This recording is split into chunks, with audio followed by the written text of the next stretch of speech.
ನಾನು ಗೆಳೆತನ ಬಗ್ಗೆ ಹೇಳಕ್ ಕುಂತಿದ್ಯಾ? ಗೆಳೆಯ ಯಾರು? ಗೆಳೆಯದು ಹಕ್ಕು ಏನಿದೆ? ನೀವು ಯಾರ ಜೊತೆ ಗೆಳೆತನ ಮಾಡಿ ಪ್ರೀತಿಯ ಸಹೋದರರೇ, ನಿಮ್ಮ ಹಕ್ಕು ಏನಿದೆ? ನನ್ನ ಗೆಳೆಯ ಒಳ್ಳೆ ದಾರಿಯಲ್ಲಿ ಬರಬೇಕು, ನನ್ನ ಗೆಳೆಯ ಕೆಟ್ಟ ಚಟಗಳನ್ನು ಬಿಡಬೇಕು, ನನ್ನ ಗೆಳೆಯ 5 ವಕ್ತಿನ ನಮಾಜಿನ ಪಾಬಂದವನ್ನು ಆಗ್ಬೇಕು, ನನ್ನ ಗೆಳೆಯ ಸುನ್ನತಿನ ಪಾಬಂದ ಆಗ್ಬೇಕು, ನನ್ನ ಗೆಳೆಯ ಸಿಗರೇಟು ಶರಾಯಿಗಳು ಹರಾಮಿನ ಚಟನಿಂದ ದೂರ ಆಗ್ಬೇಕು. ಈ ಒಂದು ಒಳ್ಳೆಯವಾದ ಗೆಳೆಯನ ಇಚ್ಛೆ ಇರುತ್ತದೆ, ಒಳ್ಳೆಯವಾದ ಗೆಳೆಯದ ಇಚ್ಛೆ ಇರುತ್ತದೆ.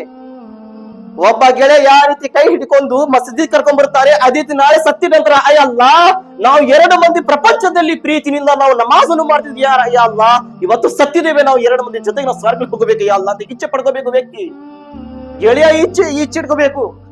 ಯಾರಿದ್ರು ಎಲ್ಲಾರು ಕೂಡಿ ರಸೂಲ ಅಲ್ಲ ನಾವು ನಮಾಜ್ ಮಾಡ್ತಿದ್ವಿ ಅಲ್ಲ, ಅವ್ರಿಗೆ ಬಿಟ್ಟು ನಾವು ಹೋಗಬೇಕು, ನಾವು ಎಕ್ದಮ್ ಪಕ್ಕ ಗೆಳೆಯರು ಅಲ್ಲ ಅಂತ ಜನರ ಜೊತೆ ಗೆಳೆತನ ಮಾಡ್ಕೋರಿ. ಯಾರು ಒಳ್ಳೆ ಜನರ ಜೊತೆ ನೀವ್ತೀರಾ ಅಷ್ಟು ನೀವು ಒಳ್ಳೆತನ ಆಗ್ತೀರಾ, ಯಾರು ಕೆಟ್ಟ ಜನರ ಜೊತೆ ಇರ್ತೀರಾ ನೀವು ಅಷ್ಟು ಕೆಟ್ಟತನ ಆಗ್ತೀರಾ. ಆದ್ರೆ ಒಳ್ಳೆ ಜನರ ಸವಾಸ ನಮ್ ಜೊತೆ ಇರಬೇಕು, ಅವ್ರದ್ದು ಸುಹಬಾತ್ ಅವ್ರದ್ದು ಪ್ರೀತಿ ನಮ್ಮ ಜೊತೆ ಇರಬೇಕು. ಹಾಗಂದ್ರೆ ಒಳ್ಳೆತನ ಬರ್ತೀವಿ ನಾವು. ಪ್ರೀತಿಯ ಸಹೋದರರೇ,